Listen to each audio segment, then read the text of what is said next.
టమాటా గుజ్జుకు కావాల్సినవి టమాటాలు కట్ చేసుకుంటాను.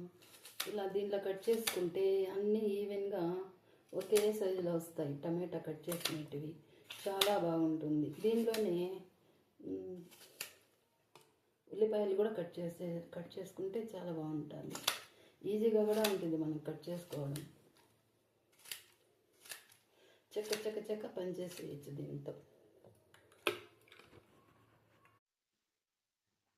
Hi, hello, welcome to my channel. ఇప్పుడు మనము నాటి టమాటాలతో టమాటా గుజ్జు తయారు చేద్దాం. దానికి కావాల్సిన పదార్థాలు: ఆవాలు, ఉద్దిపప్పు, జీలకర్ర, సాల్ట్, పసుపు పొడి, ఇంగువ, ఇంట్లో తయారు చేసిన సాంబార్ పౌడరు, వెల్లుల్లి, ఉల్లి, పచ్చిమిర్చి, కొత్తిమీర, టమాటాలు. వీటితో మనము టేస్టీగా టమాటా గుజ్జు తయారు చేద్దాము. ఇది చాలా బాగుంటుంది. అన్నానికి, చపాతీకి సూపర్గా ఉంటుంది. Okay, start. ఆయిల్ వేసాము.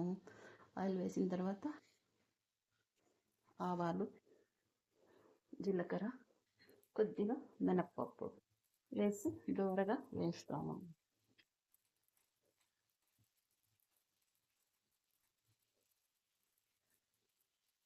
వేయించిన తర్వాత ఇప్పుడు పచ్చిమిరపకాయలు వేద్దాము.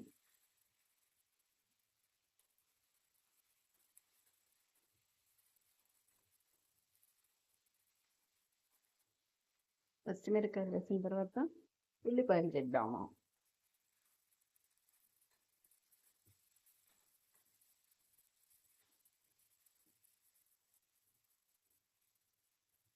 ఉల్లిపాయలు వేసిన తర్వాత కాసేపు వేగనిద్దాము. కొంచెం హై ఫ్లేమ్ పెట్టుకున్నాం, కొంచెం మీడియంగా పెట్టుకున్నాము. ఉల్లిపాయలు వేగాలి కదా.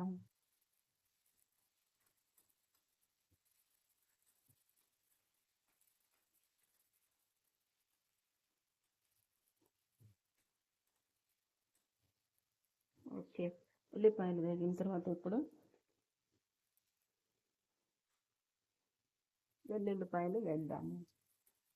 వెల్లుల్లిపాయలు వేస్తాం కదా, బాగా వేద్దాం దూరగా. అవి కూడా దూరగా వేస్తే బాగుంటుంది టేస్ట్.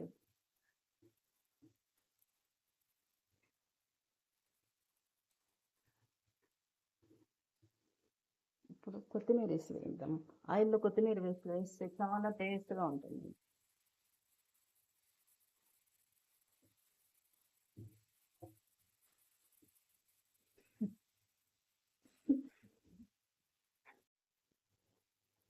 ఇది వేగిన తర్వాత టమాటాలు వేద్దాము.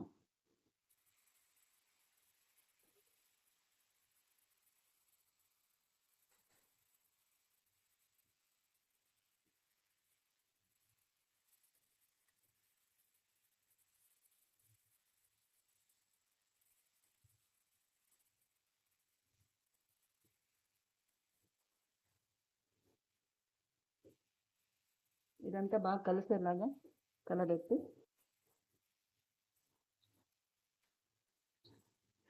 ఇలా కాసేపు దీన్ని వేగనిద్దాం దూరగా. టమాటాలన్నీ బాగా వేగేలాగా వేద్దాం. ఇప్పుడు టమాటాలు బాగా వేగింటాయి, చూద్దాము. బాగా వేగాలి.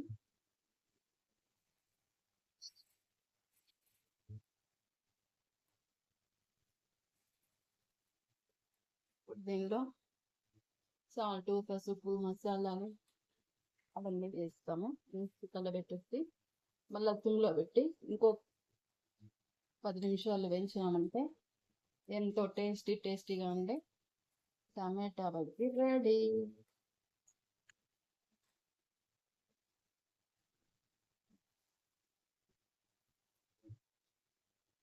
దీన్ని సిమ్లోనే ఒక 10 నిమిషాలు ఉడికించాలి.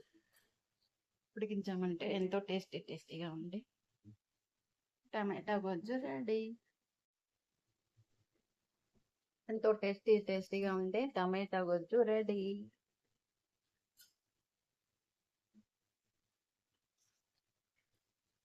ఓకే. బాయ్. Take care.